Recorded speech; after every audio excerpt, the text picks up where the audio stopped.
কার guarantee Bangla চায়, মোদি না দিদি? আমি শুনতে পাচ্ছি না, আরো জোরে বলতে হবে। মোদি না দিদি? মোদি না দিদি? মোদি না দিদি? মোদি না দিদি? মোদি না দিদি? মোদি না দিদি? জোর গলায় মোদি না দিদি? মোদি না দিদি? মোদি না দিদি? মোদি না দিদি? মোদি না দিদি? মোদি না দিদি?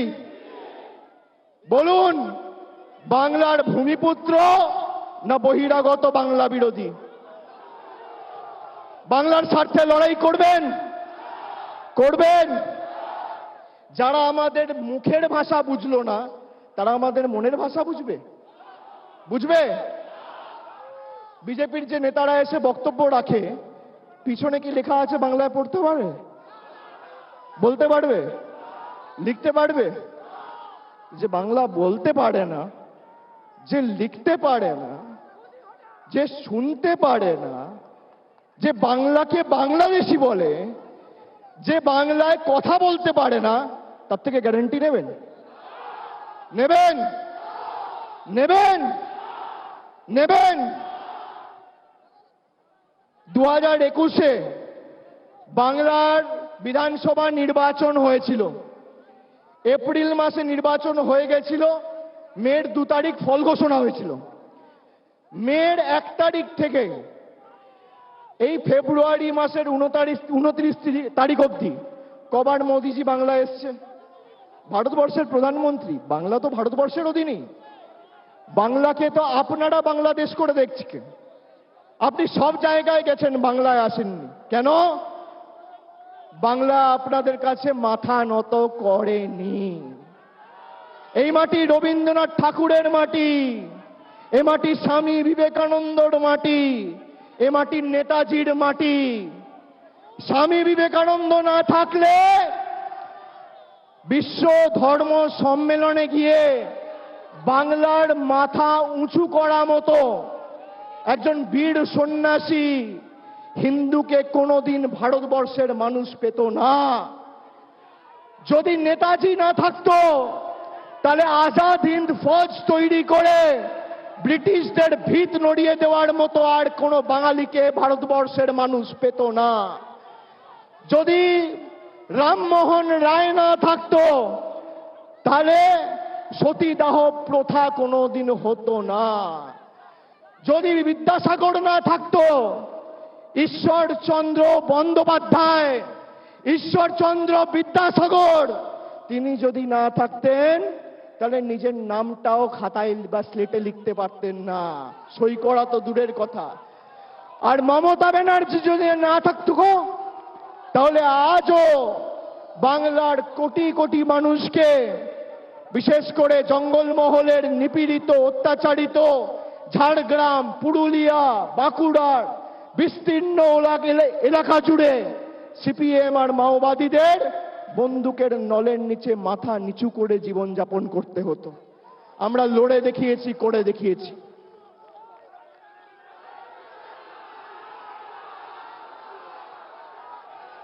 আচ্ছা, আমি যে কথাগুলো বললাম যে বিজেপি কেন বাংলা বিরোধী, আপনাদের মধ্যে কারোর মনে হয় যে আমি যেই কথাগুলো বললাম সেগুলো ভুল বা মিথ্যে? কারোর মনে হয়?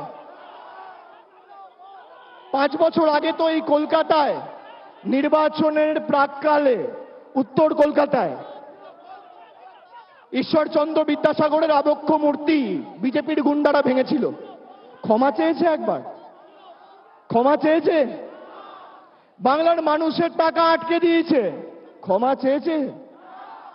বিজেপির নেতারা শিখ ভাইদের খালিস্তানি বলছে, প্রধানমন্ত্রী ক্ষমা চেয়েছে? চেয়েছে? প্রধানমন্ত্রী দুর্নীতির বিরুদ্ধে কথা বলছে, আর সব থেকে বড় দুর্নীতিগ্রস্তটা তার পাশে বসে আছে। এটা মোদির গ্যারেন্টি।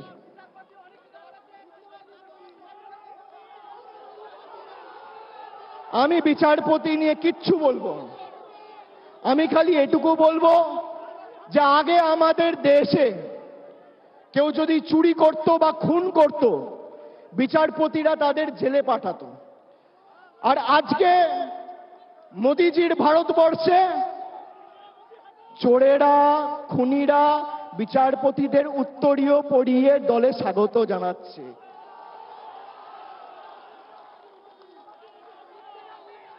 এর বিরুদ্ধে জবাব দেবেন না? দেবেন না? তৃণমূলের লড়াই শুধু বিজেপির বিরুদ্ধে নয়।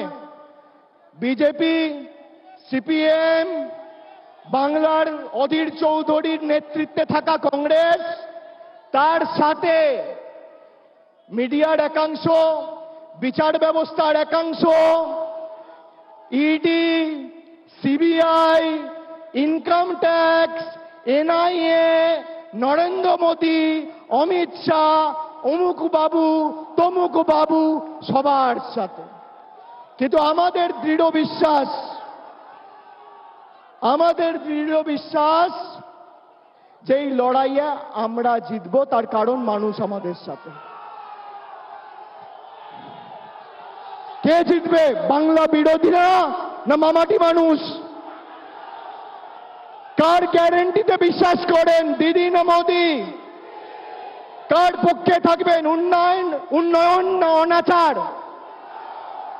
কার পক্ষে থাকবেন, যে ভাষণ দেয় না যে রেশন দেয়? কার পক্ষে থাকবেন? দুহাত তুলে বলুন। বাংলার গর্জন, বাংলার গর্জন,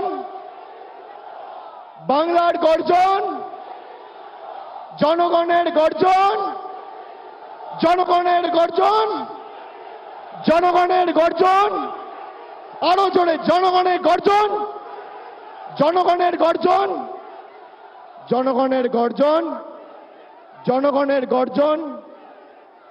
আমি খালি একটা কাগজ আপনাদের দেখাবো। দুদিন আগে প্রধানমন্ত্রী, দেশের প্রধানমন্ত্রী, সম্মানীয় প্রধানমন্ত্রী,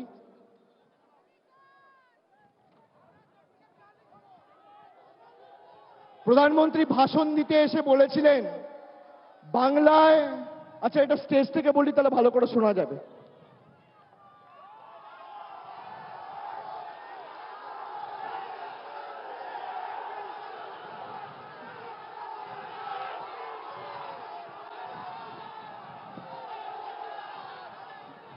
বাংলা মাথা নত করবে না।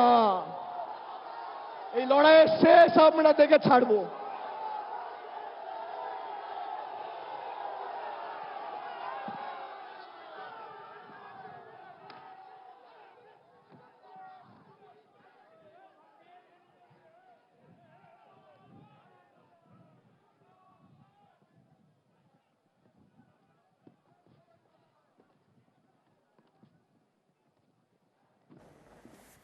আমি খালি একটা, আমাদের নেত্রী চলে এসছেন, আমি বক্তব্য দীর্ঘায়িত করব না, তার কথা শোনার জন্য আপনারা অনেক দূর দূরান্ত থেকে এসে উপস্থিত হয়েছেন। ভারতবর্ষের সম্মানীয় প্রধানমন্ত্রী 3 দিন আগে সভা করতে এসে বারাসাত থেকে, কৃষ্ণনগর থেকে উনি বলে গেছেন যে গত 3 বছরে উনি 42,000 কোটি টাকা বাংলার আবাসের জন্য পাঠিয়েছেন। এখানে আমি একটা চিঠি আপনাদের সামনে তুলে ধরছি। চিঠিটা পশ্চিমবঙ্গ সরকারের তরফ থেকে 14ই ডিসেম্বর 2022 সালে কেন্দ্র সরকারকে পাঠানো হয়েছিল। আমি আবার বলছি, তারিখটা লিখে রাখবেন, 14ই ডিসেম্বর 2022। আর আজকে আমরা রয়েছি 2024-এর মার্চ মাসে, প্রায় 1.5 বছর হয়ে গেল। নেই করেও তো প্রায় 15 মাস হয়ে গেল। গত 3 বছরে নরেন্দ্র মোদীর সরকার যদি প্রমাণ করতে পারে 2021-22 অর্থবর্ষ, 22-23 অর্থবর্ষ আর 23-24 অর্থবর্ষে আবাসের একটা টাকা কেন্দ্র সরকার দিয়েছে, আমি রাজনীতির আঙিনায় পা রাখবো না, চিরকালীনের জন্য অবসর নেব। আমি এত বড় দায়িত্ব নিয়ে চ্যালেঞ্জ করে গেলাম। আপনারা যে শাস্তি দেবেন আমি মাথা পেতে নেব। আমি ভারতবর্ষের প্রধানমন্ত্রীকে তার পদের মর্যাদা সম্মান জানিয়ে বলবো যে পরের বার আপনি যখন বাংলায় আসবেন, এই গত 3টে অর্থবর্ষে আপনার সরকার কত টাকা 100 দিনে দিয়েছে আর কত টাকা আবাসে দিয়েছে তার শ্বেতপত্রটা প্রকাশ করবেন। আর তা যদি না পারেন, বিজেপির যে কোনো নেতা, কেন্দ্রীয় সরকারের যে কোনো সচিবকে আপনি কলকাতায় পাঠাবেন। সংবাদ মাধ্যমরা তো এখন আপনার বন্ধু। চ্যানেল আপনি ঠিক করুন, জায়গা আপনি ঠিক করুন, সঞ্চালক আপনি ঠিক করুন, সময় আপনি ঠিক করুন। একদিকে আমার তথ্য থাকবে, মমতা ব্যানার্জির তথ্য পরিসংখ্যান, আর একদিকে আপনার থাকবে। দুধ কা দুধ পানি কা পানি, সামনে আসার সাহস আপনাদের নেই। আপনারা মিথ্যে কথা বলছে। যারা মিথ্যে কথা বলছে তাদের থেকে ওয়ারেন্টি নেবেন, গ্যারেন্টি নেবেন? একবার জোর গলায় বলতে হবে, কার গ্যারেন্টি, দিদি না মোদি? জোর গলায় ব্রিগেড যেন উত্তাল হয়ে বলে, দিদি না মোদি? আরো জোরে, দিদি না মোদি? আরো জোরে, দিদি না মোদি? দুহাত তুলে বলুন, দিদি না মোদি? বাংলার পক্ষে না বাংলার বিরুদ্ধে? বাংলার পক্ষে না বাংলার বিরুদ্ধে? বাংলার পক্ষে না বিরুদ্ধে? জনগণের গর্জন, জনগণের গর্জন, বিরোধীদের, স্বৈরাচারীদের, অত্যাচারীদের, বহিরাগতদের, চক্রান্তকারীদের, লাঞ্ছনাকারীদের, ষড়যন্ত্রকারীদের, বহিরাগতদের, বাংলা বিরোধীদের। আরো জোরে বলুন, বহিরাগতদের। আরো জোরে, বহিরাগতদের। দেখি তো, এই স্টেজে তো আমি দাঁড়িয়ে আছি, আপনারা আওয়াজ শুনুন তো, স্টেজটা কাঁপে কিনা দেখি একটু। জোরে বলুন, বিসর্জন। আরো জোরে, বহিরাগতদের। বহিরাগতদের। আওয়াজ তুলে, বহিরাগতদের। বাংলা বিরোধীদের, বাংলা বিরোধীদের। আমাদের নেত্রী বক্তব্য রাখবে, তার আগে একটা ছোট্ট 10 মিনিটের ভিডিও আপনাদের দেখাবো। আমি যে কথাগুলো বলি হয়তো কেউ বিশ্বাস করবে, কেউ অবিশ্বাস করবে। ছবি মিথ্যে কথা বলে না, আর আপনারা সামনে যেটা দেখবেন সেটা মিথ্যে নয়। আমি আপনাদের 10 মিনিটের একটা ভিডিও দেখিয়ে আপনাদের জানাবো যে কিভাবে এরা বাংলাকে ষড়যন্ত্র করে ভাতে মারতে চাইছে। আমাদের মুখ্যমন্ত্রী না থাকলে, আমাদের জনদরদি সরকার যদি না থাকতো, এরা বাংলার মানুষকে ভাতে মারার চক্রান্ত নিয়েছে। তারপরেও আমাদের রাজ্যের সরকার একাধিক উন্নয়নমূলক প্রকল্প দুয়ারে সরকারের মাধ্যমে আপনাদের বাড়িতে বাড়িতে পৌঁছে দিয়েছে। কখনো ইচ্ছা হলো আধার কার্ড ক্যান্সেল, কখনো ইচ্ছা হলো প্যান কার্ড আর আধার কার্ডের লিঙ্ক করে 1000 টাকা তুলে নিয়ে যাচ্ছে।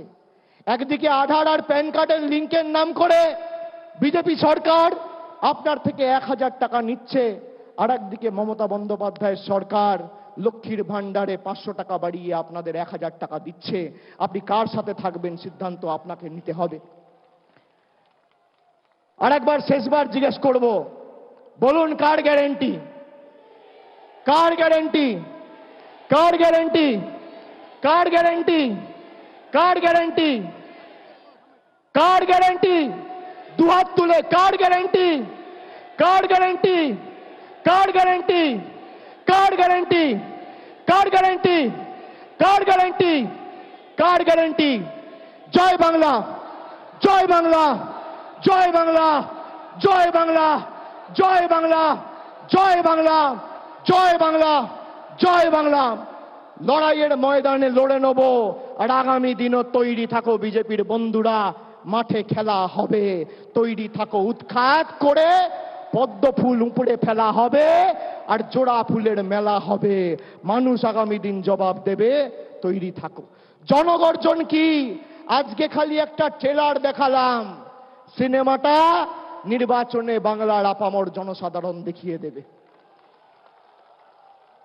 আমি এটুকু বলে আপনাদের সকলকে ধন্যবাদ, কৃতজ্ঞতা, প্রণাম, অভিনন্দন, শ্রদ্ধা নিবেদন করে আমার বক্তব্য আজকে এখানেই শেষ করছি।